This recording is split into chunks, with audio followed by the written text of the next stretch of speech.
ചെറിയൊരു ഇടവേളയ്ക്ക് ശേഷം ഇറാനിൽ ശക്തമായ ആക്രമണം നടത്താൻ ഒരുങ്ങുകയാണ് അമേരിക്ക.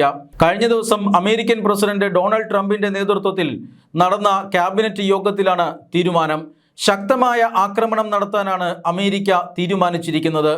അമേരിക്ക ലക്ഷ്യമിടുന്നത് ഇറാന്റെ എണ്ണ ശുദ്ധീകരണ ശാലകളെയും വൈദ്യുത ഉൽപ്പാദന കേന്ദ്രങ്ങളെയും അതുപോലെ തന്നെ ഇലക്ട്രിക്കൽ ഗ്രിഡുകളെയും വൈദ്യുത വിതരണ ശൃംഖലകളെയുമാണ്.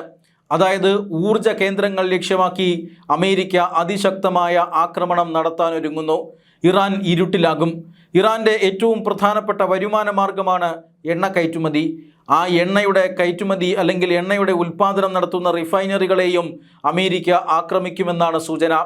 നേരത്തെ ഏതാനും ദിവസങ്ങൾക്ക് മുമ്പ് യുക്രൈൻ റഷ്യയുടെ റിഫൈനറികൾ കേന്ദ്രീകരിച്ച് ആക്രമണം നടത്തിയിരുന്നു. ആ ആക്രമണം ഫലവത്താകുന്നതാണ് നമ്മൾ കണ്ടത്. റഷ്യയുമായി താരതമ്യം ചെയ്യുമ്പോൾ യുക്രൈൻ സൈനിക ശേഷിയിൽ ഒന്നുമല്ല.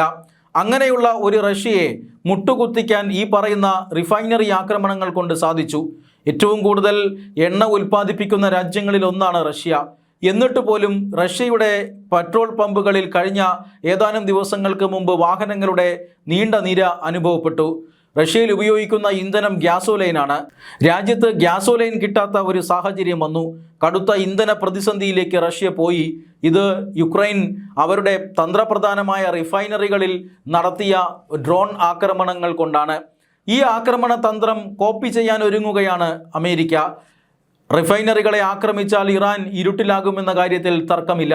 വൈദ്യുതി കേന്ദ്രങ്ങൾ കൂടി ആക്രമിച്ചു കഴിഞ്ഞാൽ പൂർണ്ണമായും ഇറാനെ കീഴടക്കാൻ കഴിയും. അതായത് അമേരിക്ക നിർദ്ദേശിക്കുന്ന സമാധാന ഉടമ്പടി, അമേരിക്ക നിർദ്ദേശിക്കുന്ന സമാധാന മാനദണ്ഡങ്ങൾ ഇതെല്ലാം അംഗീകരിച്ച് സമാധാന ഉടമ്പടിയിൽ ഒപ്പുവയ്പ്പിക്കാനായി ഇറാനെ പ്രേരിപ്പിക്കുകയാണ് ആക്രമണങ്ങളുടെ ലക്ഷ്യമെന്നാണ് അമേരിക്ക ഇപ്പോൾ വിലയിരുത്തിയിരിക്കുന്നത്. ഇതുവരെ ഇറാനുമേൽ അമേരിക്ക നിരവധി ആക്രമണങ്ങൾ നടത്തിയിട്ടുണ്ടെങ്കിലും ഊർജ കേന്ദ്രങ്ങളെ ലക്ഷ്യമാക്കുന്നത് ഇതാദ്യമായിട്ടാണ്. ഇറാന്റെ ആണവ കേന്ദ്രങ്ങൾ ലക്ഷ്യമാക്കിയും ഇറാന്റെ മറ്റ് പശ്ചാത്തല സൗകര്യങ്ങൾ ലക്ഷ്യമാക്കിയും കനത്ത ആക്രമണം അമേരിക്ക കഴിഞ്ഞ ദിവസങ്ങളിൽ നടത്തിയിരുന്നു.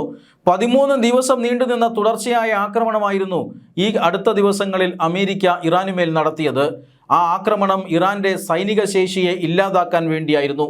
മിസൈൽ പ്രതിരോധ കേന്ദ്രങ്ങൾ, മിസൈൽ സൂക്ഷിക്കുന്ന കേന്ദ്രങ്ങൾ, ഡ്രോൺ ഉൽപ്പാദന കേന്ദ്രങ്ങൾ, കമാൻഡ് സെൻറ്ററുകൾ എന്നിങ്ങനെ ഹോർമൂസ് കടലിടുക്കിലടക്കം ഗൾഫ് രാജ്യങ്ങളിലടക്കം ഇറാന് ആക്രമണം നടത്താനുള്ള ശേഷിയെയാണ് അമേരിക്ക ആക്രമിച്ചത്. ഇറാൻ സൈന്യത്തെ തലങ്ങും വിലങ്ങും ആക്രമിച്ചതിന് ശേഷം ഇനിയിപ്പോൾ ഇറാനെ ഇരുട്ടിലാക്കാനുള്ള പദ്ധതിയുമായി രംഗത്തു വരികയാണ് അമേരിക്ക. ഏറ്റവും പ്രധാനപ്പെട്ട കാര്യം, ഇനി അടുത്ത ഘട്ടം ആക്രമണത്തിൽ ഇസ്രായേലും രംഗത്തിറങ്ങുന്നു എന്നതാണ്. കഴിഞ്ഞ ഫെബ്രുവരി 28-നാണ് അമേരിക്ക ഇറാനിൽ ആക്രമണം നടത്തിയത്. ആ ആക്രമണം അമേരിക്ക തനിച്ചായിരുന്നില്ല. അമേരിക്കയും ഇസ്രായേലും സംയുക്തമായിട്ടാണ് ഇറാനിൽ ആക്രമണം ആരംഭിച്ചത്. ആദ്യ ദിവസത്തിൽ തന്നെ ഇറാന്റെ പരമോന്നത നേതാവ് അയത്തുള്ള ഖമീനിയെ വധിക്കാൻ അമേരിക്കയ്ക്കും അതുപോലെ തന്നെ ഇസ്രായേലിനും സാധിച്ചിരുന്നു. എന്നാൽ അതിശക്തമായ ആക്രമണം അമേരിക്കയും ഇസ്രായേലും പിന്നീടും തുടരുന്നതാണ് നമ്മൾ കാണുന്നത്. പ്രത്യാക്രമണവുമായി IRGCയും പിടിച്ചു നിന്നു. അമേരിക്കയുടെയും ഇസ്രായേലിൻ്റെയും ആക്രമണങ്ങൾക്ക് ഇറാൻ പക തീർത്തത് ഗൾഫ് രാജ്യങ്ങളെ ആക്രമിച്ചുകൊണ്ടായിരുന്നു. കൂടാതെ ഹോർമൂസ് കടലിടുക്കും അടച്ചിട്ടു. ഇത് വലിയ പ്രതിസന്ധിക്ക് കാരണമായി.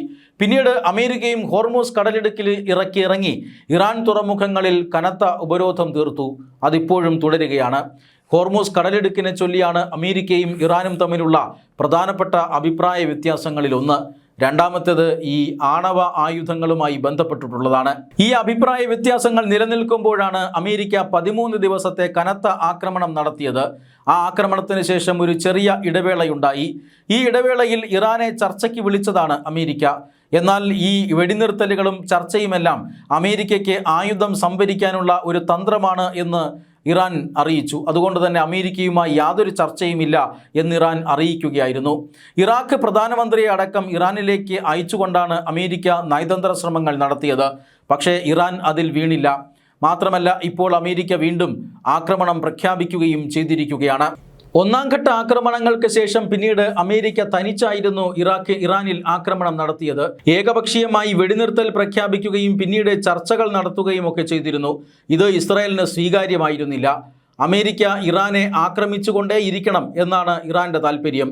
ചർച്ചയുടെയും അതുപോലെ തന്നെ സമാധാനത്തിൻ്റെയും ഭാഷയൊന്നും ഇറാന് മനസ്സിലാകില്ല.